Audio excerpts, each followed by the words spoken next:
મારું નામ હાર્દિક નમન નથી સર. જો હું પ્રમુખ બનીશ તો ગુબા સાહેબ જેવા સાહેબ રમતનો તાસ થઈ જશે એ નિખાવા દો અને દરેકને રમવાનો મોકો મળે એવું કરીશ અને શાળાના ખૂણા સાફ કરાવીશ. અને જો હું પ્રમુખ બનીશ તો વોશિંગ એરિયા છે એની પાછળ વાળો જે એરિયા છે એ ગાડી બધું નવું રોપાવીશ. અને જેમ કે આ મેદાનની બાજુમાં પેલા જે મેદી હતી એ રીતના મેદી લગાવી અને જે બીજી જગ્યાએ પણ લગાવવાના જેવી હશે એવી જગ્યાઓ પર લગાવીશ. આપણો કિંમતી અને પવિત્ર વોટ મને જ આપજો. હું હાર્દિક નવાના દિશા છે.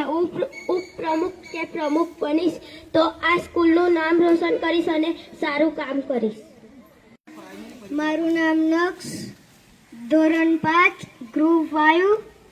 જો હું પ્રમુખ અથવા પ્રમુખ બનીશ તો મધ્યાહન ભોજનના સંચાલક ઉપર કડકાઈશ કરીશ.